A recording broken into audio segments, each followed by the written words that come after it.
Bienvenue, amis téléspectateurs de Univers Télévision. Plateau spécial chez vous, la qualité et la hauteur avec nos invités. Pour vous, nos téléspectateurs de haute facture, ils ont accepté de répondre à notre invitation pour échanger autour de l'actualité en République démocratique du Congo. Héritier Ngachi est sur ce plateau. Bienvenue à vous. Merci, monsieur José Kaniki. Merci. Monsieur Kaniki, Eddie Kaniki, j'ai confondu avec mon frère José de tous les temps et de tous les jours, avec lesquels nous partageons, nous professons la même conduite politique et la même idéologie politique qui est à mes côtés. Et je vous remercie pour cette invitation. Je reste persuadé que nous allons mener un débat de qualité avec les débatteurs que vous avez associés à cet échange. Et les Congolais ont soif d'écouter de vérité. Les vérités seront dites dans cette émission. Allez, José Kaniki, qu'on a déjà présenté, bienvenue également. Moi qui vous remercie, monsieur le journaliste. Bonjour à mes compatriotes avec qui nous partageons bien sûr ces beaux cadres qui est Univers Télé, plateau spécial, mais aussi bonjour aux nombreux téléspectateurs. Nous sommes là pour épiloguer, pour partager, pour dire ce que nous pensons par rapport à la marche de la République. Marius Moubalama a accepté également de partager ces plateaux. Bienvenue. Merci, monsieur Eddie Kaniki. Merci pour la considération que vous ne cessez d'apporter à notre modeste personne, en fait de participer à ce débat qui sera, à mon avis, de qualité, de valeur et de hauteur, où nous allons partager avec nos téléspectateurs, n'est-ce pas, l'actualité de notre pays. Mais permettez quand même, j'ai un petit biscuit. Allez-y, allez-y. Depuis un certain moment, je suis en train de suivre dans la ville. Il y a des panneaux partout qui mènent une campagne en disant que tu es notre prix Nobel. Je voudrais signaler à l'opinion publique que ça, c'est de la fraude, c'est de la tricherie, et c'est le manque de respect au chef de l'État. D'abord, le chef de l'État n'est pas notre ami, pour dire que pour les citoyens. De deux, le chef de l'État n'est pas prix Nobel de la paix. Et le chef de l'État n'a pas besoin, n'est-ce pas, de la fraude ou de la tricherie en son nom par rapport au combat qu'il est en train de mener. Le Congo n'a qu'un seul prix Nobel de la paix. Depuis 1885 jusqu'à ce jour, le Congo n'a connu que Dr Denis Mukwege comme prix Nobel de la paix. Vouloir tromper l'opinion publique qu'il y a un autre prix Nobel de la paix au Congo, ça, c'est une fraude et une tricherie qui peut coûter cher à la République. Parce que le comité de prix Nobel peut, n'est-ce pas, porter plainte contre la République démocratique du Congo pour usurpation de qualité. À l'honorable Eliezer Tamboué, qui est député à l'Assemblée nationale, et son colistier, le nom m'échappe, qui est aussi à l'Assemblée provinciale, qui mène cette campagne-là. Rassurez-vous que ça, c'est un danger, c'est de la tricherie et c'est de la fraude. Vous devez tout faire pour retirer de la ville tous les panneaux publicitaires que vous êtes en train de placer ici et là pour dire que le chef de l'État était prix Nobel de la paix. Ça, c'est faux, c'est une tricherie. Il ne devient prix Nobel qu'il le veut. Il y a toute une procédure qui doit être respectée, n'est-ce pas? Et je veux aussi rassurer ici à la population que ceux qui sont aujourd'hui prix Nobel dans différents domaines, parce qu'il n'y en a pas que comme prix Nobel de paix, il y a le prix Nobel en économie, le prix Nobel en chimie et tout. Personne n'a jamais voulu être prix Nobel. C'est à l'issue d'un travail fait pour la communauté, n'est-ce pas? Sans une intention, n'est-ce pas, d'être gratifié demain, d'être reconnu demain, qu'on se retrouve, que le monde ait accepté votre travail. Il y a tout un comité, des scientifiques d'abord, des professeurs d'université. Il y a le Parlement du monde qui peuvent porter, n'est-ce pas, la candidature de quelqu'un. Avez-vous appris que pour Trump, il y a des gens qui se proposent déjà de proposer, permettez-moi la tautologie, à ce qu'il soit, on va dire, qu'on va désigner un prix Nobel de la paix, ça, c'est de la manigance, alors qu'il ne l'est pas encore? Ça, c'est de la manigance. Et c'est de la tricherie aussi. Okay. Ouais. Quand vous travaillez pour la paix, on ne fait pas appel au prix Nobel. Est-ce qu'au Congo, aujourd'hui, on peut dire que nous avons la paix? On va en parler justement, on va en parler. Donc il faut respecter ceux qui ont vécu. Il faut du respect au docteur Denis Mukwege et nous devons éviter cette campagne-là de tricherie et de fraude. Le chef de l'État n'en a pas besoin. Allez, Glodizima, maître Glodizima est également de la partie. Bienvenue. Merci beaucoup, monsieur Eddie Kaniki, pour l'invitation qui prouve à suffisance votre considération des titans à ma personne. Et je profite de l'occasion pour saluer tous mes co-débatteurs sur ce plateau. Je crois bien que l'échéance sera patriotique et pour l'intérêt général et collectif. Alors, vous ne souhaitez pas ce qu'Edi Kaniki soit désigné prix Nobel de la présentation à la télé? Je pense que c'est un non-événement. Cela ne porte à rien actuellement en ce qui concerne les problèmes du Congo. Vous savez, le pays traverse une crise multidimensionnelle. Nous avons un problème, n'est-ce pas, de l'agression rwandaise au niveau de l'Est. On va en parler. C'est ça, d'ailleurs, la question pertinente, la question existentielle qui va normalement nous pousser à réfléchir là-dedans. Donc, parler des prix Nobel, de cela, légende, en tout cas, ça ne profite nullement aux Congolais, encore moins à notre grand Congo. Allez, on va en parler justement. Processus de paix en République démocratique du Congo. Oui, est-il permis de espérer? Est-ce que l'espoir est permis au regard des différentes revendications, notamment des terroristes de l'AFC M23, mais également de différentes appréhensions, notamment des évêques catholiques qui proposent encore et toujours un dialogue interne. On va en parler, mais avant de mettre le pied dans le plat, nous sommes Congolais, laissez-nous rappeler que le ministre de la Santé publique, Samuel Roger Kamba, a lancé un appel à la mobilisation collective envers la population congolaise en réponse à la recrudescence de l'épidémie de choléra à travers tout le territoire national. Lors du briefing hebdomadaire de presse auquel il a été invité par son collègue de la communication et médias, le responsable de la santé publique en RDC a communiqué des chiffres alarmants. Tenez donc, avec 2085 cas de choléra enregistrés, 95 personnes sont décédées depuis le début de l'année. Alors, une situation donc qui met le gouvernement dans une situation où il doit se battre pour endiguer cette épidémie. Toujours avant de mettre le pied dans les plats, on ne va pas ne pas commenter le propos du professeur Godempoyi. Nous allons en parler parce qu'il est député national, ancien président de l'Assemblée provinciale de Kinshasa, suite aux démolitions dans la ville de Kinshasa. Sa résidence, oui, l'une de ses résidences a été touchée. Le pasteur Godempoyi a fait une sortie médiatique qui pose problème.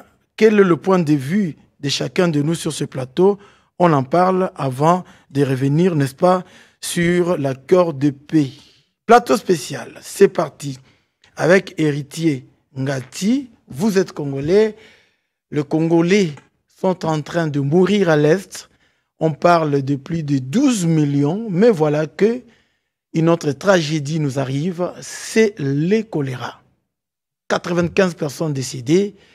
En tant que Congolais, un mot pour nos compatriotes. Je commence par présenter mes condoléances les plus attristées aux familles éprouvées et à l'ensemble de notre peuple.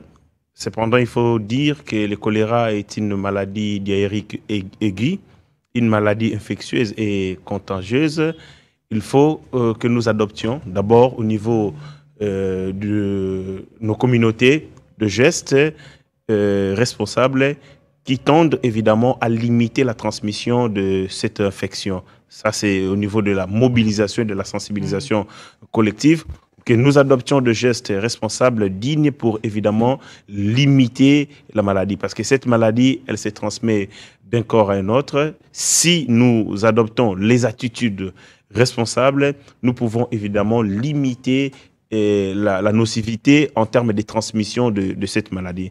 Mais de l'autre côté, je constate qu'il y a une sorte de deux poids deux mesures sur le plan mondial. Nous avons comme l'impression que l'OMS déclare certaines pandémies ou épidémies de portée mondiale quand seulement elles affectent leur communauté, l'Occident.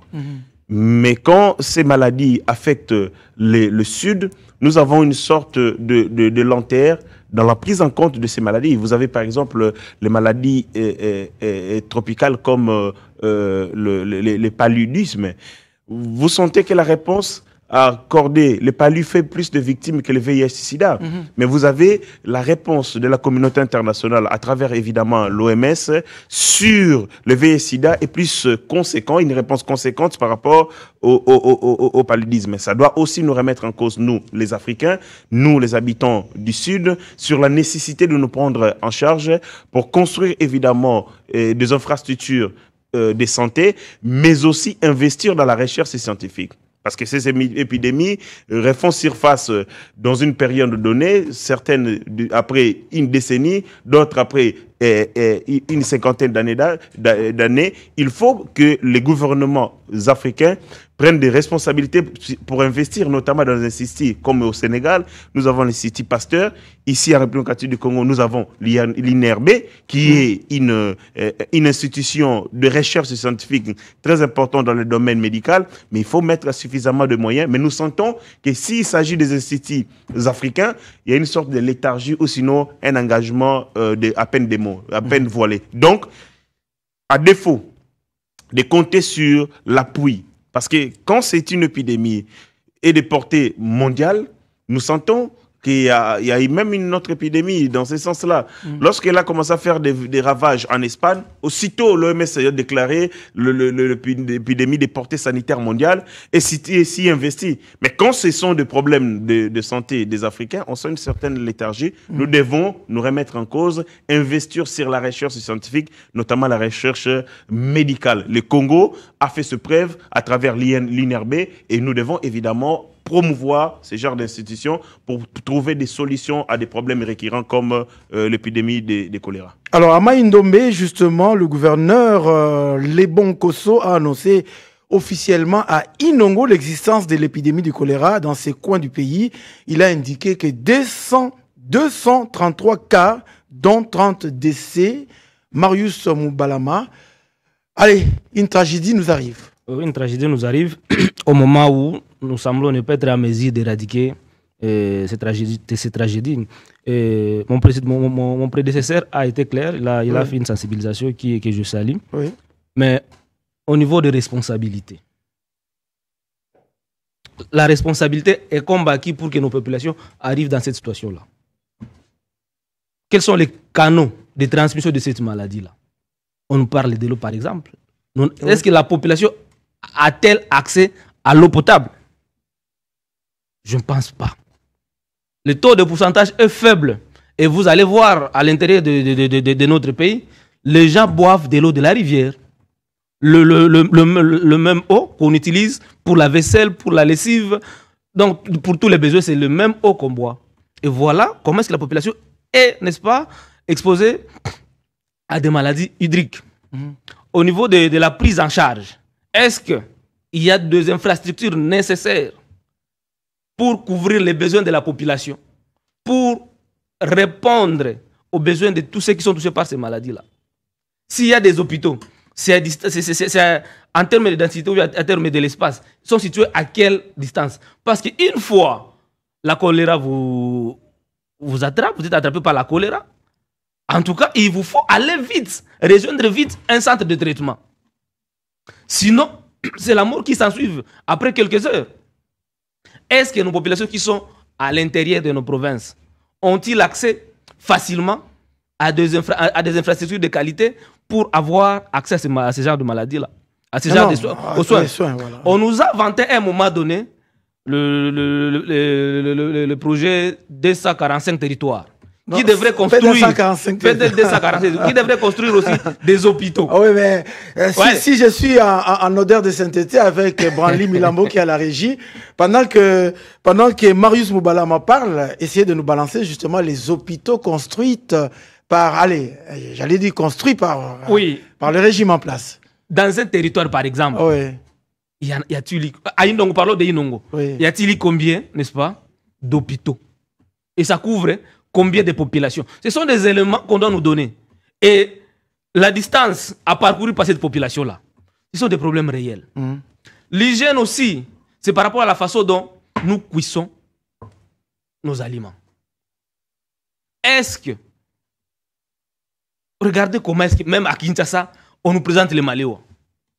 L'hygiène est-ce que l'hygiène est-elle vraiment de qualité pour que la population soit protégée? Et cette hygiène-là, c'est l'État qui doit être regardant. Parce que la population, c'est la moine. Et l'État, c'est la papa. Biso, ça peut nous faire plaisir. Parce que vous allez voir les comportements d'un enfant. Ce qui fait plaisir aux enfants, ce n'est pas nécessairement ce qui fait plaisir aux parents. Et quand le parent vient interdire ou vient frapper, ça fait mal aux enfants. Qu'est-ce qui empêche à l'État de mettre de l'ordre à ce qui concerne les malheurs que nous mangeons ici et là? Allez même ici à la fonction publique, non loin de la primature. Ça existe. Là où il y a les responsables, les décideurs du pays. Maintenant, loin maintenant de la population. Là où vit la population. Qu'est-ce que vous pouvez vous imaginer? Quel niveau de vie, la qualité de nourriture que nous mangeons? Donc nous sommes soumis à cette maladie-là et le soin de qualité n'est pas à notre portée. Face à cette situation, le gouvernement a annoncé des mesures urgentes pour prendre en charge la situation et a appelé à respecter rigoureusement les règles d'hygiène afin d'endiguer la propagation de l'épidémie. Oui, je salue. Les règles d'hygiène doivent être de mise. En tout cas, lavons-nous les mains à chaque instant. Évitons de nous saluer en nous donnant le main. Et prenons l'état de consommer vraiment de l'eau. Et de l'eau potable, pas de l'eau de la rivière, n'est-ce pas?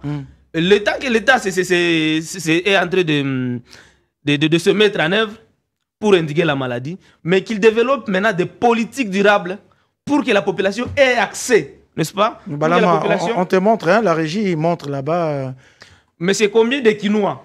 Monsieur les journalistes, combien de Quinois ont accès à cet hôpital? Il ne faut pas montrer seulement l'infrastructure. Il faut aussi dire si les Quinois ont l'accès à cette institution de santé. Ça, c'est à Mama Yemo, non? Notamment. Il y a Mama Yemo, il y a Kanchach, il y a... Un Quinois de Mokali, là au fin fond de Mokali, peut-il aller se soigner là-bas aujourd'hui? Mais non. Il faut mettre construire, c'est bien. Mais il faut que ça soit... que ça soit disponible à la portée, n'est-ce pas, de cette population-là. Et Kinshasa, on nous dit que Kinshasa aujourd'hui, c'est plus de 15 millions d'habitants. Un seul, n'est-ce pas, une seule institution de santé, pas réhabilitée, parce que Mama Yemo existait déjà. A-t-il la capacité de couvrir le besoin en santé des Kinois? La question reste posée. Allez, José Kaniki, réaction également sur la propagation du choléra, non pas à Kinshasa seulement, mais en République démocratique du Congo, notamment à Inongo, comme on vient de le voir. Merci, messieurs les journalistes. C'est déplorable.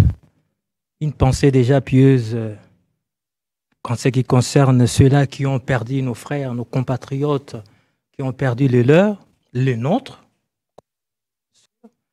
Mes condoléances, bien sûr. Et c'est vrai que les responsabilités sont partagées. J'aime à les dire et à les rappeler parce que la société forme des personnes adultes, des personnes capables de se prendre en charge. Lorsque l'on grandit, vos parents ne doivent pas toujours être là derrière vous pour vous orienter. Non, ils ont fait un travail en amont. Mais cela ne signifie pas que l'on devrait ici dédouaner l'autorité établie. Parce qu'au-delà de tout, l'autorité a sa part de responsabilité, c'est-à-dire mettre en branle tous les mécanismes nécessaires afin que la population, de manière générale, soit desservie, par exemple en eau potable, puisse aller aux soins quand ils veulent et dans le meilleur des conditions. Ça, c'est clair. Mais lorsque vous êtes en face d'un compatriote comme Marius Moubalama, qui a toujours tendance à voir le mauvais côté des choses, il a commencé par dire que la population n'est pas desservie. N'est pas suffisamment servi en eau potable. Attendez, il y a toujours une évolution dans une société. Voilà pourquoi, dans les années passées, avant 2018, les taux de desserte en eau potable étaient de 26%. De 26%. Mais lorsque ces taux... Il faut compléter où? Il ne faut pas généraliser. Je parle de la République démocratique du Congo. Il faut préciser que c'est à Kinshasa, par exemple. Je parle de la République démocratique du Congo, chers compatriotes. De 26% avant 2018. Ouais. Or, avant 2018, nous n'avons pas connu cette épidémie de la manière où nous le connaissons. Donc, ce n'est pas nécessairement lié au fait à la desserte en à la eau potable. desserte en eau potable. Puisque en 2023-2024, nous en sommes, la desserte en eau potable, à 36%. Un bond de 10%. Alors, ça veut dire que à l'époque, c'était 26 millions de Congolais. Rien que 26 millions sur 100. 20 millions plus ou moins. Aujourd'hui, il y a 36 millions qui bénéficient de la desserte en eau potable. C'est-à-dire qu'il y a plus de 10 millions. Et 10 millions en plus, ça veut dire la population du Congo-Brazzaville. Plus ou moins 3 millions, 4 millions. C'est-à-dire la population du Gabon. Plus ou moins 2 millions, 3 millions. C'est-à-dire la population du Rwanda. 3 pays qui bénéficient aujourd'hui de la desserte en eau potable. Est-ce que moi, José Kaniki, je vous dis ici, chers Congolais, que ça suffit? Mais non, pas du tout. Nous disons que le gouvernement doit continuer ses efforts. Mais il ne faudrait pas présenter ici que le gouvernement ne fait rien. Non, ce sont des responsabilités partagées. Nous devons travailler plutôt en synergie. Notamment, le gouvernement ne fait rien, dit-il, notamment en ce qui concerne la réglementation liée au maléwa, par exemple, puisqu'on a dit que ce sont des maladies de mains sales, les conditions dans lesquelles nous nourrissons le long de la journée, les gouvernements ne jettent pas un œil. Ça ne serait pas un mal. Ce que dit à ce niveau-là, ce que dit mon frère Marius, c'est bien. Le gouvernement doit organiser les choses. Ouais. Je n'en disconviens pas. Mais encore une fois de plus, lorsqu'il parle des hôpitaux, attendez un peu. Vous avez dit ici, sur les PDL 145 territoires, il y a plus ou moins 200 à 300 centres de santé qui ont été construits au niveau de notre pays, dans tous les secteurs, dans tous les territoires. Mais cela ne suffit pas. Puisque nous sommes évolutifs dans une société, nous allons continuer à évoluer. Voilà pourquoi le gouvernement doit continuer son travail. Allez, Glodizima, vous avez perdu des Congolais à cause du choléra. Je pense que gouverner, c'est prévoir. Ouais. Je me pose la question. Comment le gouvernement congolais n'a pas pu prévenir cette épidémie? Vous savez, déjà au mois de janvier de cette année, il y a eu des cas de choléra qui ont été suspectés au niveau de la province de Sud-Kivu. Et bien, depuis tous ces temps-là, on aurait dû mettre un plan d'urgence, même pour toutes les autres provinces du Congo. Malheureusement, rien n'a été fait. Et actuellement, la ville-province de Kinshasa est parmi les provinces qui sont le plus touchées. Et d'ailleurs, je vous informe qu'il y a même des personnels de santé qui sont touchés. Et le ministre de la Santé l'a même annoncé. Eh bien, ce que le gouvernement doit normalement faire, parce qu'il le fait déjà là, la maladie est là, l'épidémie est là. On doit d'urgence mettre ou renforcer la surveillance épidémiologique. C'est-à-dire détecter dans les différents coins et recoins de la ville où il y a des cas suspects, où il y a des gens qui sont déjà avec des symptômes de la maladie. Sinon, la propagation va encore s'augmenter parce que cela sera le seul moyen de réduire le taux de la mortalité et de la morbidité, n'est-ce pas, dit au choléra. J'ai suivi le ministre de la Santé nous dire qu'on a déjà installé 4 centres de traitement. Mais c'est peu suffisant par rapport à la ville-province de Kinshasa, surtout que nous sommes très touchés. On se pose la question de savoir, est-ce qu'on n'a pas provu cela? Parce qu'on devait normalement mettre un plan d'urgence depuis le moment où on avait constaté qu'il y a des cas suspects dans de différentes régions de la ville-province de la RDC. Et aujourd'hui, la maladie est là, le choléra s'augmente du jour au jour. Et ce qui fait encore très mal, la plupart des Congolais ne sont pas informés. Il y a même un papa qui est mort à l'humidité. Faute de connaissances. Il a présenté des symptômes de maladie. Et son entourage dit, ah, c'est rien, ils ont monté. Et par après, on ne sont pas informés par la faute de qui?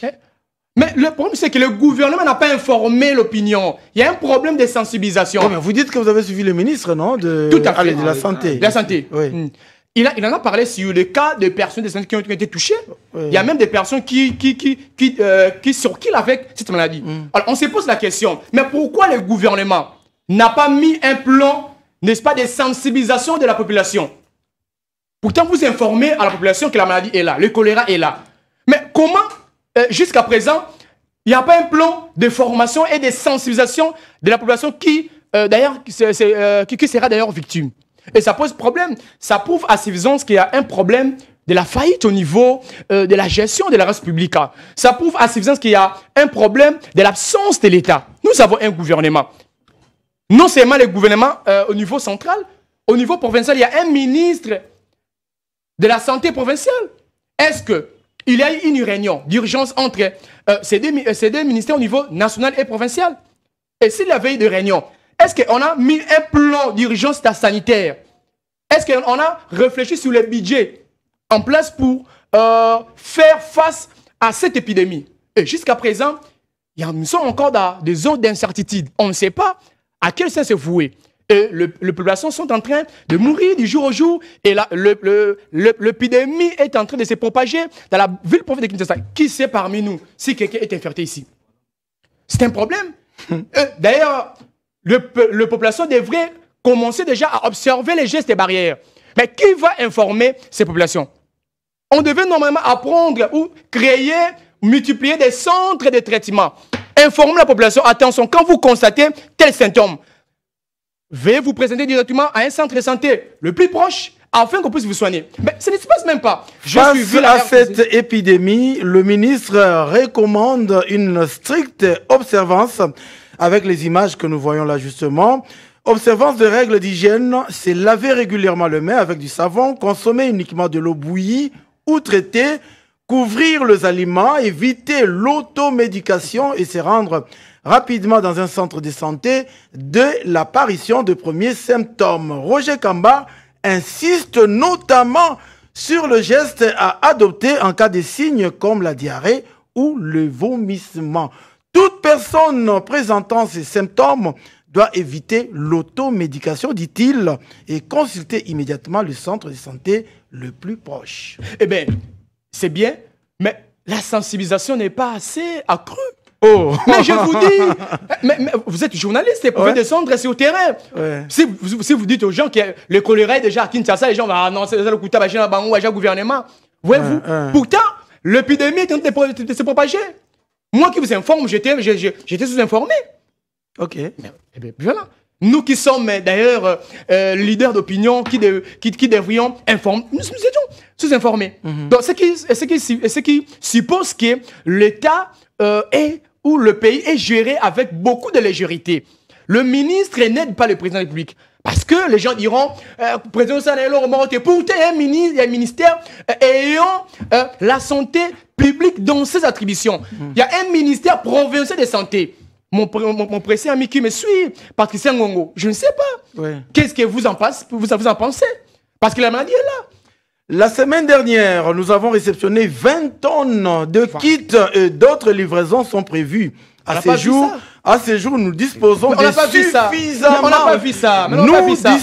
suffisamment de matériel pour soigner, suffisamment de matériel pour soigner tous les malades gratuitement.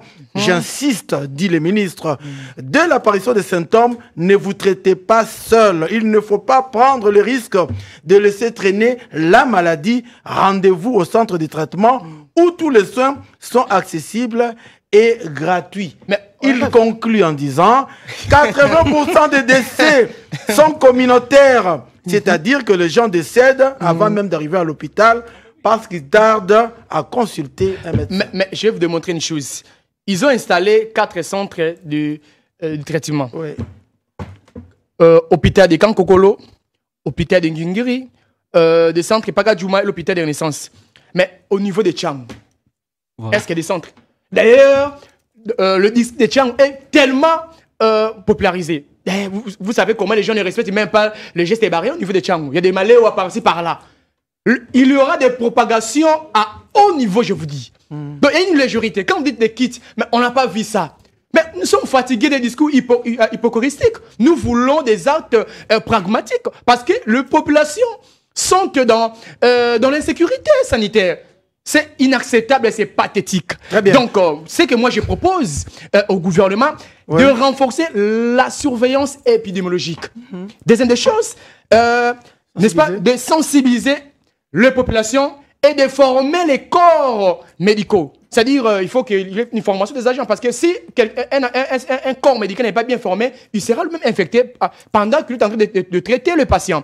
Et troisièmement, il faut mettre en place un plan d'urgence sanitaire. Mais ces plans, avant qu'ils soient mis en place, on doit réfléchir sur la question de la budgétisation. C'est ça qui pose problème. Mais je pense que le Congo n'a pas un problème d'argent. Vous savez comment le détournement, nous les constatons à ciel ouvert. En tout cas, le Congo ne manque pas d'argent. Il suffit seulement d'avoir la volonté. On va budgétiser la situation et les populations seront sécurisées. Merci beaucoup, Maître Glodizima. On va parler quand même de propos de monsieur l'honorable député Godé Mpoyi.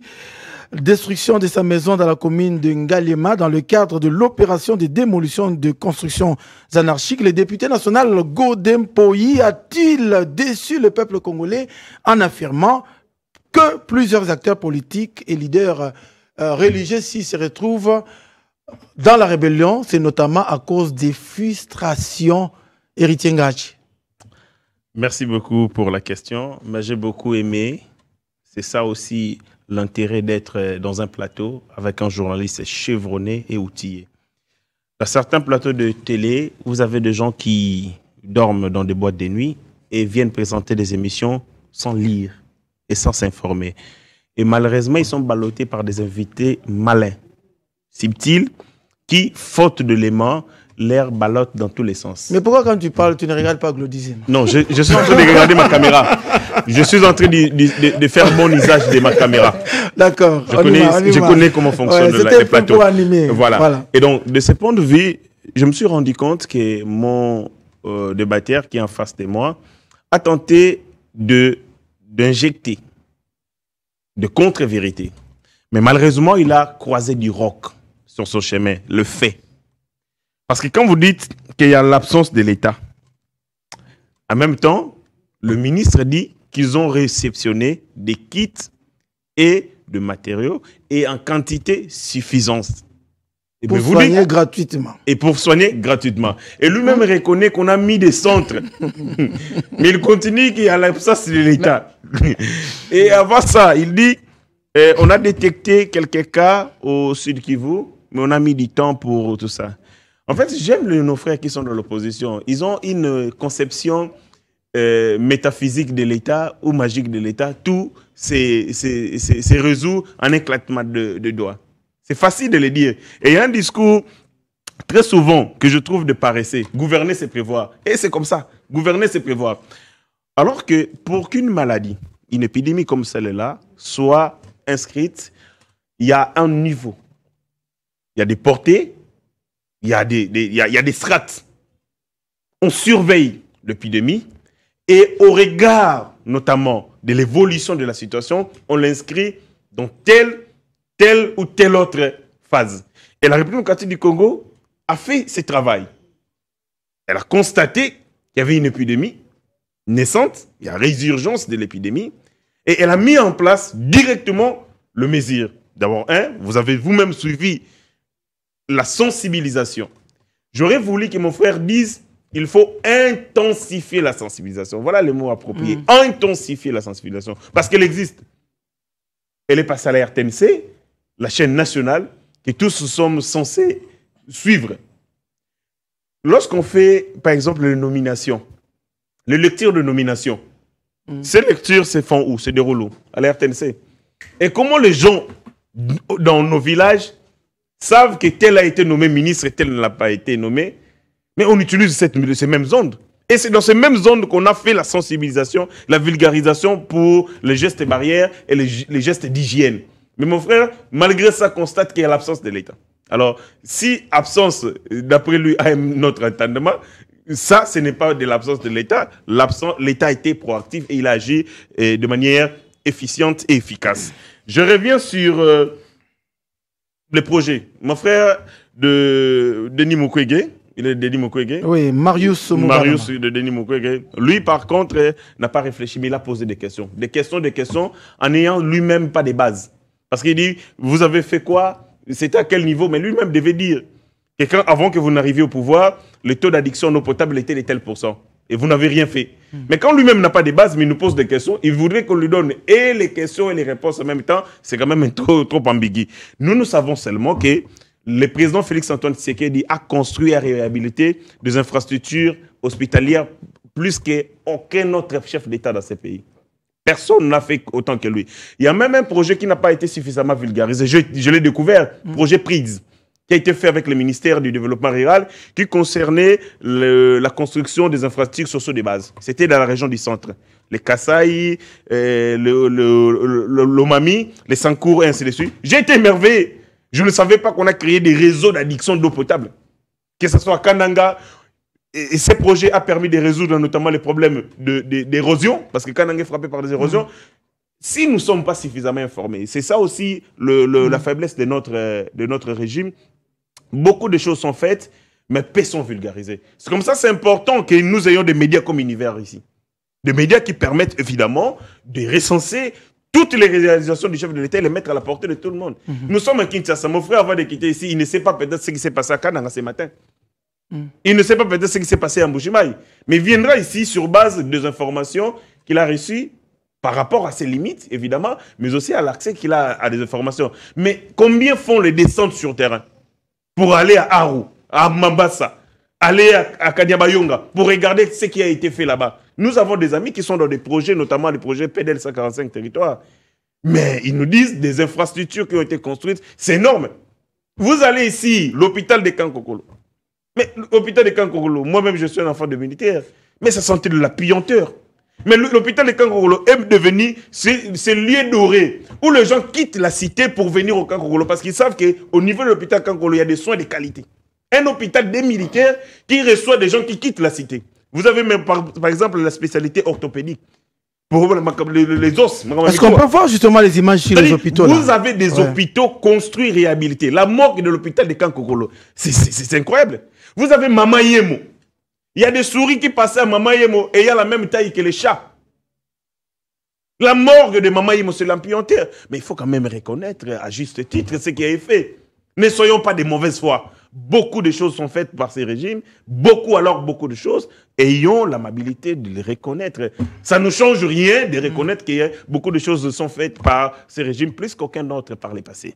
Je reviens sur votre question. On va faire ceci. Il est important de faire Tout à fait. On va faire ceci. On va laisser Godé Mpoï de côté. Okay. Parlons nation. Parlons processus de paix. Parce que là, ça intéresse tout le Congolais. Voilà. Il y a Washington qui continue à faire parler de lui, n'est-ce pas? Oui. Il y a même l'accord de paix signé entre la RDC et le Rwanda est toujours d'actualité. Il suscite des réactions positives de la part de diverses voix, dont l'organisation gouvernementale Human Rights Watch. Oui. Son directeur pour l'Afrique centrale a formulé des recommandations aux partis impliqués dans cet accord pour assurer sa mise en œuvre effective sur le terrain. Mais il y a un problème. Pendant qu'on signe Washington, Doha continue à piétiner. Kinshasa, on voit notamment les évêques qui signent et persistent avec un dialogue interne. Héritier Ngachi. Merci beaucoup pour la question. Mais il faut dire que l'accord de Washington a beaucoup de mérites. Cet accord a permis évidemment d'obtenir ce que nous n'avons pas pu obtenir par le passé. Je donne beaucoup, je formule beaucoup évidemment, beaucoup d'éléments. Je donne beaucoup d'éléments. L'accord prévoit notamment la question... Moubala, vous avez perturbé Héritier Ngachi. On y va. Oui, nous constatons au niveau de l'accord, si mes frères en ont, ils peuvent, on peut le consulter ensemble. L'accord met un terme à ces systèmes, mise en place d'occupation, mais aussi d'infiltration systématique de notre armée par le brassage et le mixage. L'accord prévoit, pour ce qui concerne évidemment les points D, des engagements, réinsertion, ainsi de suite et tout ça. Dans le point D, il est dit ceci, que cette fois-ci, s'il faille procéder à l'intégration au sein de nos rangs, cette intégration doit se faire de manière individualisée. Il y a une nuance. Individuel, individualisé. Individuel, c'est un processus collectif. C'est-à-dire que vous êtes tous collectivement concernés par cette procédure. individualisé, c'est-à-dire chacun d'entre nous doit émettre la volonté. Et en inscrivant dans cet accord cette procédure individualisée d'intégration, nous coupons l'herbe sous les pieds de Kagame qui a toujours utilisé sa manœuvre pour contrôler l'armée congolaise et les services de sécurité en déversant de groupes massifs de militaires non loyaux à la République, mais à ses intérêts, à travers évidemment des processus de brassage et de mixage collectifs. Ici, pas question de mixage et de brassage collectif, c'est l'intégration ou la réinsertion individualisée. C'est-à-dire, si José Kaniki, Edi Kaniki, mon frère veut quitter évidemment le groupe rebelle parce qu'il sera démantelé, il doit lui-même éprouver la volonté d'intégrer les forces armées. Toute réintégration éventuelle de combattants dans les forces armées de la République et la police nationale congolaise s'effectue de manière rigoureuse, individualisée et conditionnelle au cas par cas sur base de critères clairs, y compris l'aptitude physique et morale, en particulier le respect et l'absence de violations graves du droit international humanitaire et la loyauté envers l'État et ses institutions. Aucun texte par le passé n'a pu mentionner cette incise. Ça, c'est le clé boa contre Paul Kagame. Plus jamais ces Kadogo, plus jamais ces Rwandais seront déversés au sein des forces armées, parce que cette fois-ci, nous allons traiter leur dossier au cas par cas, de manière individualisée. Ça, c'est le mérite de cet accord. Le deuxième mérite de cet accord, l'accord permet évidemment, dit au Rwanda, parce que le Rwanda a toujours utilisé les prétextes de l'FDLR pour justifier sa présence sur notre territoire. Partout où nous sommes passés, notamment à Luanda, avec les CONOPS 31 du octobre 2024, il était prévu la neutralisation du FDLR. Mais qu'est-ce que nous avons fait dans la stratégie? Nous avons accepté de manière pragmatique de jouer les jeux du Rwanda. En faisant cela, le Rwanda dit toujours que les FDLR, c'est le vrai problème. C'est le Pindoxa. C'est le problème, c'est à cause du FDLR qui sont dans notre pays. Mais pour, évidemment, couper court à cette stratégie machiavélique de Paul Kagame de justifier sa présence sur notre territoire, nous avons dit, OK, nous nous engageons dans cet accord de neutraliser les FDLR, alors que nous sachons qu'il n'existait pas. Mais nous coupons évidemment toute démarche de Paul Kagame de justifier sa présence sur notre sol. Et l'accord prévoit la neutralisation des FDLR se fera par l'armée congolaise. Plus question des Rwandais sur notre territoire pour venir neutraliser les FDLR. L'accord prévoit les FARDC évidemment. La République démocratique du Congo s'engage à neutraliser les FDLR. On n'a pas dit les Rwandais. Et le Rwanda, pour sa part, on lui a demandé d'élever les mesures défensives.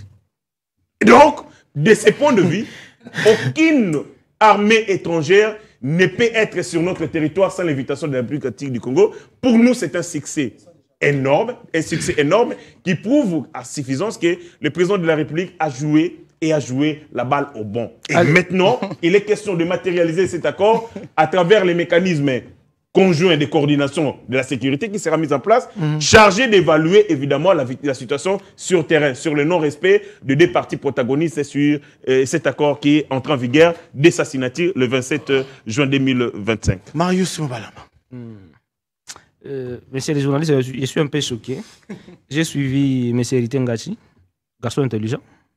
Je débrouille pas mal. Mais, malheureusement, il a commencé par fustiger certains journalistes qui ne lisent pas avant de venir sur votre plateau. Mais je me rends compte que c'est lui qui venait d'une veillée de prière avant de venir sur votre plateau. Il n'a pas eu l'occasion de lire. Et comme il n'a pas eu l'occasion de lire, permettez-moi, ça c'est la résolution 2773, donnez-lui, ça va l'aider. Peut-être qu'il va se résoudre parce qu'il venait de dire ici. C'est un cadeau. Non, il va lire puis il va me remettre mon document et ce n'est pas à lui. Qu'il lise, il venait de le dire ici. Que l'accord, je connais cette résolution. L'accord nous a donné ce qu'on n'a jamais eu. Oui. C'est faux.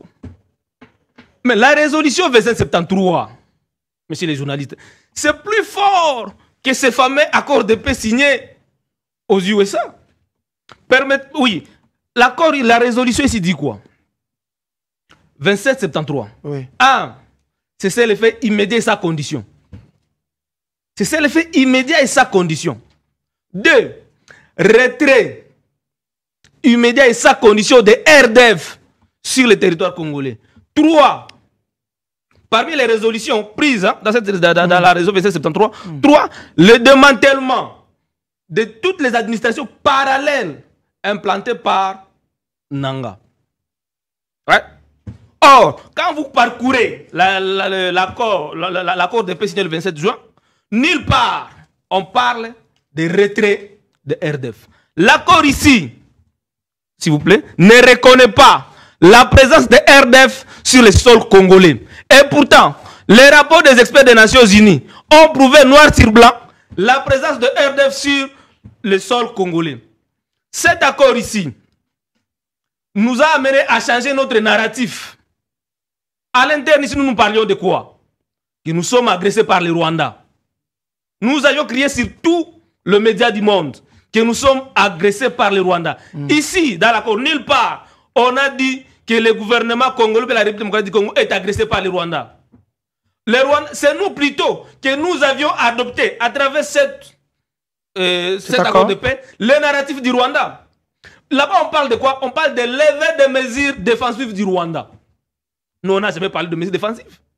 Dans cet accord ici, messieurs les journalistes, on nous dit qu'un mécanisme conjoint de sécurité sera mis en place pour traquer les RDF.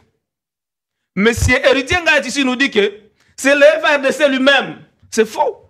C'est le mécanisme conjoint entre le RDF et le FARDC qui sera mis ensemble pour traquer et neutraliser le FDLR. Et si vous demandez aujourd'hui au gouvernement congolais, à travers Mouyaya, de nous géolocaliser, n'est-ce pas, le FDLR sur le sol congolais, est-ce qu'il est à mesure de nous donner quelques poches de FDLR sur le sol congolais? C'est faux. Ça, c'est d'abord sur le plan sécurité par rapport à ce qu'il a dit. Permettez-moi, messieurs les journalistes, pour asseoir ma réflexion, de lire le tweet d'un aîné, un défenseur des droits de l'homme très respecté au Congo, M. Fernandez Mouroula. Il dit ceci. C'est un tweet. Les accords de paix et la lutte contre l'impunité sont des éléments essentiels pour assurer une paix durable. Les accords de paix cherchent à mettre fin au conflit, tandis que la lutte contre l'impunité vise à garantir que les auteurs de crimes de guerre, crimes contre l'humanité et autres violations graves des droits de l'homme soient traduits en justice. L'impunité peut saper les efforts de la paix et de réconciliation, tandis que la justice peut contribuer à la stabilité et à la paix à long terme. Ça, c'est Fernandez Mourola, un homme très connu dans les sphères des droits de l'homme au Congo. La résolution, l'accord de paix ici, nulle part, messieurs les journalistes, a fait mention de la justice pour les Congolais. Le Rwanda, comme l'a dit Dr Denis Mukwege, mon leader que je salue là où il est, le Rwanda a pillé. Le Rwanda a été acteur de violations massives des droits de l'homme. Le Rwanda a été acteur de massacres des Congolais, de pièges de nos minéraux. Et c'est ces pays-là que nous acceptons aujourd'hui. C'est comme une prime que nous sommes en train de donner au Rwanda, de venir co-gérer avec nous nos ressources naturelles. Ça, c'est la violation de la Constitution, messieurs les journalistes. Lisez l'article 56 et l'article 57. Vous allez comprendre que le fait, n'est-ce pas, de céder une partie des ressources, ou une partie des ressources, des revenus du Congo, c'est une infraction. Dans ce code-là, dans cet accord-là... L'article de la Constitution dit l'article 56 et 57. Non, je parle de l'accord. Hein, quand on parle de la congestion de nos ressources... Dans cet accord non. Oui, l'accord, on parle... Il faut lire l'intégration économique, monsieur les journalistes. On parle de la congestion des ressources naturelles. On nous parle des ressources hydroélectriques. L'article 56 et 57 érige ça comme une infraction parce que ça va nous amputer une partie de notre ressource. La congestion vient violer, n'est-ce pas, les droits de propriété des Congolais, qui est sacré. Parce qu'on viendra co-gérer. Est-ce qu'on a mentionné là-bas la population? Cette constitution vient violer l'article 5, qui parle de la souveraineté de la population. Est-ce que pour que cet accord-là soit signé, on a consulté le peuple? L'article 214 de la Constitution, voilà même l'élément qui a déclenché le départ de Kamer à l'Assemblée nationale en 2009. Il n'a pas été d'accord que la force rwandaise, encore à l'époque, une force conjointe, sur laquelle on insiste ici encore le mécanisme conjoint, puisse entrer sur le sol congolais. Il a été défenestré de son poste. Aujourd'hui, c'est Kamer aujourd'hui qui applaudit encore l'accord ici, juste pour garder son poste. Ça, c'est très grave. Je finis en disant ceci. Aujourd'hui, voir là où les Américains ont en train de jouer avec les Congolais. Une résolution vient d'être votée encore au Congrès américain. On appelle ça HRS 559, qui demande à ce que la constitution congolaise soit respectée, qu'il n'y ait pas de troisième mandat. Et il recommande, n'est-ce pas, au dialogue de la CENCO. Mais déjà, l'accord signé sous l'égide des Américains a largement violé la constitution. Mais on vous demande encore de respecter la constitution. Ça, c'est une confusion dans laquelle les Américains viennent nous mettre encore. Le gouvernement de Kinshasa est en train de tourner à rond, est en train de développer des motifs pour échapper au dialogue de la CENCO. Aujourd'hui, les Américains... Est-ce qu'on peut revenir à vous? J'ai fini. Le temps pour vous de respirer. Les Américains leur demandent aujourd'hui de revenir au pacte social de la CENCO. Et c'est là qui va nous amener, n'est-ce pas, à nous asseoir. Vous avez parlé de qui? De l'ancien président de l'Assemblée provinciale. Il nous dit que c'est le gouvernement lui-même qui construit les rebelles par la frustration. Et autant de Congolais sont aujourd'hui frustrés. Et le moyen nécessaire pour que ces frustrations-là soient éludées, c'est dans ces dialogues-là de la CENCO. Et surtout pour ce que j'aime de ces dialogues-là, ne vient pas dédouaner les criminels. Oui. Mais également, ce n'est pas pour un gouvernement d'union nationale. Parce qu'un gouvernement qu'ils sont en train d'attendre, mon frère ici, José Kaniki, a été nommé ministre. Dans un gouvernement qui ne sera pas une solution. Et c'est pourquoi il est là pour chanter accord de paix, accord de paix. Oui. Nous voulons une paix durable. Et on ne peut pas avoir une paix durable tout en marchant sur la constitution, sur la justice. On doit réparer les victimes que nous avions connues. Et pour cela, j'appelle à des juridictions, au tribunal pénal international, pour activer les rapports mapping, mais également au CPI. Pourquoi ces deux tribunaux? Parce que ces pays ne peut juger les crimes qui ont été connus à partir de 2002. Parce que c'est au moins en 2002 que le CPI a été mis en œuvre. Et donc, accord de paix, Marius Moubalama, l'espoir n'est pas permis. Non, on ne peut pas tromper la population. Ici, il n'y a rien. Neutraliser. Pour la RDC, il est recommandé de neutraliser le FDLR, favoriser les rapatriements de membres du FDLR au Rwanda, garantir les conditions d'une paix et d'une stabilité durable dans la sous-région de Grand Lac, protéger la population et assurer le retour des déplacés dans leur milieu d'origine. Et pour le Rwanda, et à la suite. José Kaniki. Vous savez, monsieur le journaliste, je comprends, très cher frère Marius Moubalama. Mais déjà, j'ai dit à constitutionnaliste sur ce plateau, Glodizima, un merveilleux, un certifié, l'homme de pathétisme, qu'il ne faudrait pas qu'il quitte sa peau des constitutionnalistes avérés, bien sûr, en conseiller ou agent, je ne sais pas, de santé. Vous savez, lorsque vous proposez, vous dites des histoires, sachez bien qu'il y a des spécialistes qui sont dans ça et qui pensent plus que vous dans ce que vous dites là. S'il vous plaît, s'il vous plaît, s'il vous plaît. Je ne vous ai pas demandé de ne plus être constitutionnaliste. Vous n'êtes pas un spécialiste. C'est-à-dire par rapport à une épidémie, nous avons vaincu l'Ebola, nous avons vaincu la Covid, nous avons vaincu la varicelle et ainsi de suite. Ce n'est pas parce que vous étiez passé sur une télé, sur un plateau télé pour donner des conseils. C'est parce qu'il y a des spécialistes. Et moi, comme Congolais, je fais confiance à ces spécialistes et nous disons à la population que nous allons vaincre le choléra. Bien sûr, en synergie avec les autorités politiques, les autorités sanitaires et bien sûr le peuple congolais de manière générale. Je passe. Moubalama, mon frère, je préfère chanter l'accord de paix que chanter l'accord de guerre. L'accord de paix n'amène pas à ce que le Congolais soit tué. L'accord de guerre peut-être, je ne sais pas si, comment on l'appelle encore? Le prix Nobel. Le prix Nobel de paix chante quoi en ce moment? Il chante quoi? Il chante paix ou il chante guerre? Donc, si José Kaniki chantait paix, il est en accord avec Mukwege. Seulement, nous pouvons aller de manière divergente par rapport à l'approche. Je continue en disant ceci. Quel est l'objectif d'un accord de paix? Comment on l'intitule d'ailleurs? On l'intitule accord de paix. L'objectif principal d'un accord de paix, c'est de mettre fin à la violence, établir un cadre pour la résolution pacifique des conflits et créer des conditions propices au développement durable à la stabilité politique. Donc, cet accord, lorsque vous l'Élysée, vous pensez qu'il ne nous amène pas vers la paix, vous êtes sûr qu'il nous amène vers la guerre. Vous pouvez trouver des failles. Ah, là, c'est de la démocratie. Parce que de toute façon, José Kaniki ne dit pas que c'est parfait. Mais seulement, pouvez-vous nous citer un seul accord parfait dans le monde? Non, pas du tout. Vous êtes tenté d'appeler cela un accord de capitulation. Mais par rapport à quoi? Et vous voulez que dans un accord, que l'on puisse inscrire que vous avez violé, vous avez tué, dans un accord de paix. Alors que la personne en question, les pays en question refusent cela. Non. Dans ces cas-là, personne ne va signer. Et on ne veut pas atteindre l'objectif principal. C'est le règlement pacifique des conflits, très cher monsieur.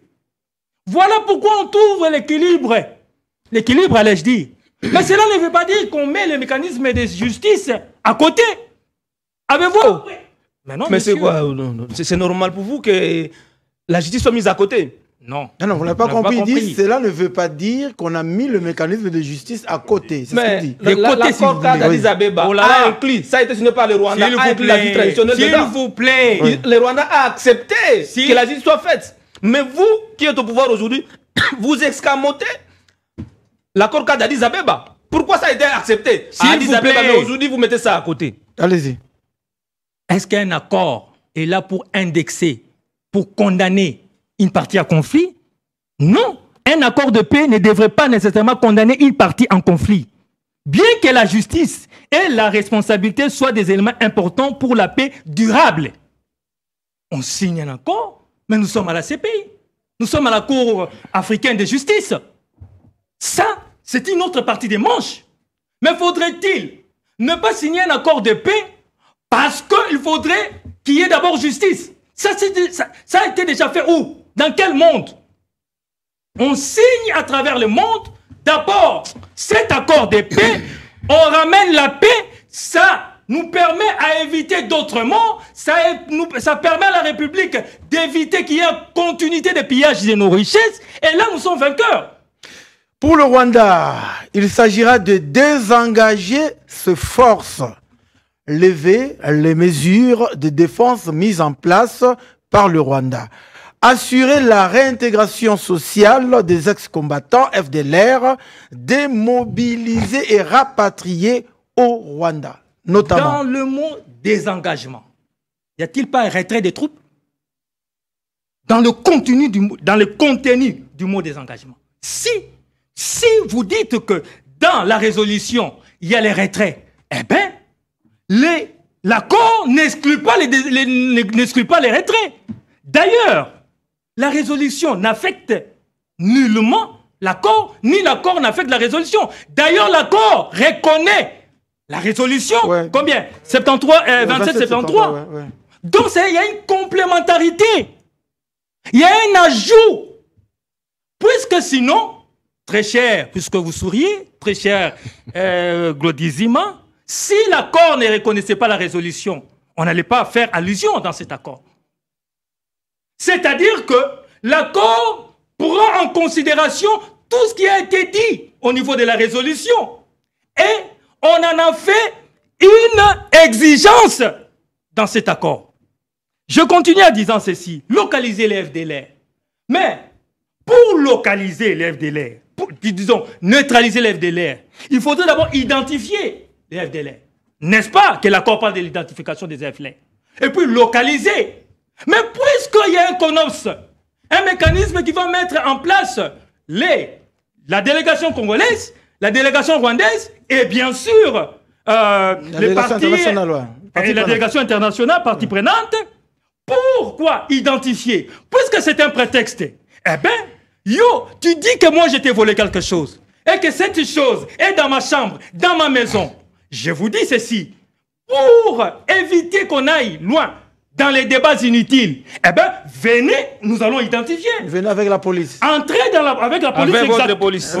Avec votre armée. Messieurs, qu'est-ce que vous ne comprenez pas? Nous disons... Le CONOPS, il parle le du CONOPS. CONOPS. Mais c'est ça le mécanisme Messieurs, aussi. messieurs, conjoint de sécurité. Messieurs, je sais que la rationalité et le bon sens vous a quitté depuis. Nous disons ceci.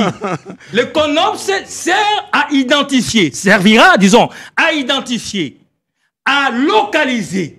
Et lorsque cette démarche, toutes ces démarches vont se faire, le Rwanda sera présent, la communauté internationale sera présente, la RDC sera présente. Et alors, lorsque l'on va constater qu'il n'existe pas l'FDLR, eh bien, c'est là où Nancy a parlé de, on a joué le jeu du Rwanda pour le vaincre de l'intérieur. Alors, reconnaissant, vous allez prendre la parole tantôt, reconnaissant le terme de l'acte constitutif de l'Union africaine, y compris le respect des frontières existantes lors de l'accession à l'indépendance et ses autres instruments relatifs à la promotion de la paix et de la sécurité en Afrique et aux relations cordiales entre le pays africain, reconnaissant la charte des Nations Unies et la résolution 2773 du Conseil de sécurité des Nations Unies et les autres résolutions pertinentes du Conseil de sécurité des Nations Unies. Donc, le Rwanda et la RDC reconnaissent qu'il existe bien cette résolution 2773. Glodizima, votre intervention. Écoutez, avant de répondre à votre préoccupation, en tout cas, je suis quelqu'un qui ne laisse pas passer des choses facilement.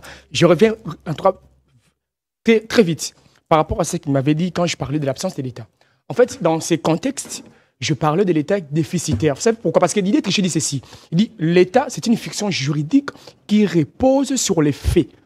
Mais or, l'État a des éléments constitutifs. Nous avons le territoire, la population, le gouvernement, la souveraineté, la reconnaissance. Or, le gouvernement actuel est déficitaire. Voilà pourquoi je parlais de l'absence de l'État. C'est que l'État est déficitaire. Il y a une faillite. Il est incapable de protéger sa population du point de vue sanitaire. C'était ça, en fait, ma pensée. Malheureusement, comme lui-même a passé une nuit dans une boîte, voilà, il s'est plongé dans ses pièges. Je reviens vite sur... Ce n'est pas le plus mal de passer la nuit cet accord de paix qui, moi, je le qualifie de l'accord de paix. Attention, vous savez, ça fait très mal. Accord de quoi vous dites? Accord de paix. Vous parlez de paix. Okay. Moi, je le considère un accord de paix. Okay. C'est pourquoi. Vous savez, nous sommes tellement humiliés et rouleux à la farine par le Rwanda. Je vous dis, en tout cas, je vais le démontrer. Aujourd'hui, nous n'avons pas seulement la résolution 2773. Oui. Vous vous souviendrez avec moi qu'en 1999, il y a eu une autre résolution prise par les Nations Unies, résolution 1234, qui a le même contenu avec celui-ci, avec des dispositions pertinentes. Et bien voilà, aujourd'hui, avec toutes les avancées, tout le bénéfice que nous avons, n'est-ce pas, obtenu dans les résolutions 2713, notamment par le point 4, qui d'ailleurs exige au Rwanda de se retirer et de retirer tous ces supplétifs, notamment le M23FC.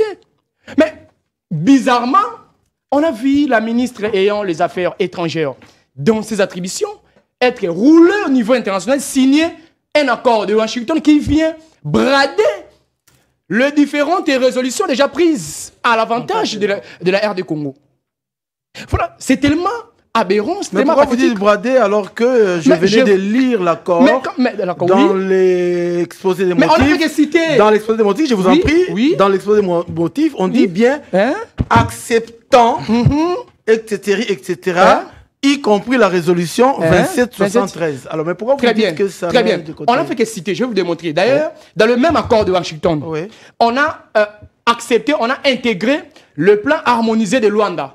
Or, dans le plan harmonisé de Luanda, qui est en 4 phases, on a prévu, n'est-ce pas, le retrait, ou on a conditionné le retrait de FDLR par la neutralisation, n'est-ce pas, de ces derniers par le gouvernement congolais. Or, déjà, jadis, on a eu des problèmes avec l'opération Soukola, qui ont été soutenus par les forces onusiennes pour neutraliser le FDLR. Et aujourd'hui, lorsqu'on nous conditionne encore que les Rwandais ne paient que retirer ou lever le mesure à la seule condition que le Congo puisse neutraliser le FDLR. Mais le temps va passer, on le fera quand? Parce que vous savez, d'ailleurs, notre armée n'a pas, en ce moment, toutes ses formes ou tous ses potentiels qu'il faut. Et neutraliser le FDLR en ce moment, ça va nous prendre le temps. Les massacres vont continuer. Le peuple va continuer ou les populations vont continuer à mourir.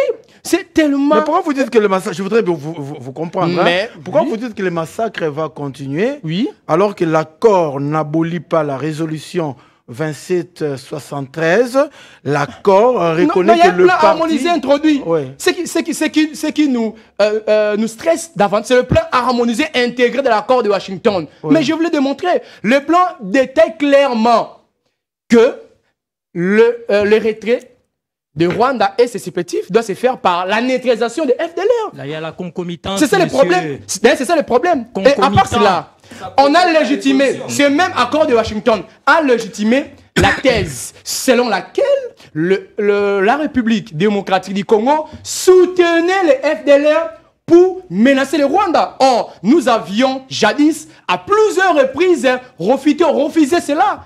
Et dans l'accord de Washington, vous acceptez ça. Mais on nous a roulé de la farine au grand jour. Je voudrais vous faire voir que même Voilà. la résolution 2673 Oui. en parle, Oui. au point 6, Oui. condamne l'appui apporté par les forces militaires de la République démocratique du Congo Oui. à certains groupes armés, Oui. en particulier Oui. le Force démocratique de libération du Rwanda, et demande qu'il soit mis fin à cet appui et que les engagements visant à neutraliser le groupe soient honorés. Mais écoutez, Déjà dans le V7, mais c'est là où je suis. C'est les problèmes de plans harmonisés. Est-ce que vous comprenez? Vous savez, les accords ont 3 dimensions. Généralement, il y a une dimension, si on appelle la dimension politique, il y a la dimension financière, il y a aussi la dimension spirituelle. Quand vous signez un accord, vous devez être calé. On nous a roulé. Certaines dispositions qu'on a intégrées là, c'est justement pour nous cajoler. En réalité, on nous a roulé. Qui nous a roulé? Mais c'est le Rwanda qui nous a roulé. Et d'ailleurs, cet accord ne prévoit même pas de sanctions à l'égard des partis. D'ailleurs, tous les organes qui ont facilité cet accord ne sont pas tenus à l'obligatoriété de réagir en cas de non-respect, notamment les États-Unis d'Amérique, le Qatar, les fatalités de l'Union africaine, tout à fait. Donc mes amis n'ont pas lu. On a déroulé. Bon, moi je constate... Hein, on nous a roulé, mais moi ça m'étonne, madame la ministre Wagner, avec toutes ces potentialités que nous avons, et d'ailleurs fait promotion, mais à la dernière, on nous roule comme... Mais Glodizima, le ministre des Affaires étrangères rwandais est en train de rigoler, il était tellement gentil. C'est comme si c'est le Rwanda qui était content. Glodizima. On a fêté, et après 10 jours, 15 jours, le peuple s'est rendu compte qu'il nous a roulé. Glodizima. Est-ce que l'exposé des motifs fait partie de l'accord? Très bien. C'est une question. Est-ce que l'exposé des motifs dans l'accord fait partie de l'accord? Très bien. C'est une question. Hein? Très bien. C'est une question. C'est une question. Oui. L'exposé des motifs, la question de l'exposé des motifs, oui, dans un accord, dans un texte d'abord interjuridique international, interjuridique national, fait toujours débat. Certains disent que c'est un document explicatif. Les autres disent que ça ne fait même pas partie du texte. Vous dites quoi? Donc ça dépend, écoutez, ça dépend de l'attitude, de la volonté et de l'esprit avec lequel on a mis cet exposé des motifs. Ça dépend. Parce que si on accepte que ça fait partie intégrante de cet accord, ce n'est pas un problème. Mais prenons l'hypothèse sur laquelle que cet exposé des motifs reste un document explicatif. Ça pose un problème. C'est dans le même document, non? Mais vous savez, quand vous dites c'est dans le même document, un exposé des motifs ne veut pas dire que c'est une disposition de l'accord. C'est un document explicatif, c'est tout. Bon, en tout cas, moi, j'ai lu ceci à l'intention des téléspectateurs. On va terminer dans une minute à chacun. Je lis ceci à l'intention des téléspectateurs, hein, Glodizima. Reconnaissant, disent-ils. Autrement dit, nous reconnaissons reconnaissant le terme de l'acte constitutif de l'Union africaine, y compris le respect des frontières. Le Rwanda aujourd'hui reconnaît le frontière de la République démocratique du Congo, dont le Rwanda ne pourra plus dire qu'une partie du Congo m'appartient, existant lors de l'accession à l'indépendance et ses autres instruments relatifs à la promotion de paix et de la sécurité en Afrique et aux relations cordiales entre les pays africains. Mais surtout, ce qui m'intéresse, reconnaissant la charte des Nations Unies et la résolution 2773 du Conseil de sécurité. Mais je ne comprends pas. Ils reconnaissent ça. Mais donc ça veut dire que tout ce qui est repris là-bas... Est-ce que le Rwanda ne reconnaît pas les rapports mapping? Mais pourquoi ils continuent? Est-ce que c'est la toute première fois de les reconnaître? Ah, mais c'est ça, non? Allez, on termine. Oui, on termine. Bon, le rapport mapping a condamné. On termine. A retracé même, comment dirais-je, a retracé tout ce qu'on a fait. Terminé. Voilà. Mais c'est Kani. Le Rwanda ne va pas accepter ça. On va terminer. Ne va même pas respecter cela. Nous reconnaissons. Terminons. Mon frère, vous avez dit que c'est un constitutionnaliste. Et quand il parle, j'ai du mal à identifier un constitutionnaliste. Un constitutionnaliste repose ses analyses sur la loi. Le préambule est un acte. Quand on dit dans un préambule, on écrit reconnaissant. Et reconnaissant en droit veut dire ceci. C'est un acte formel par lequel vous acceptez un fait, une situation.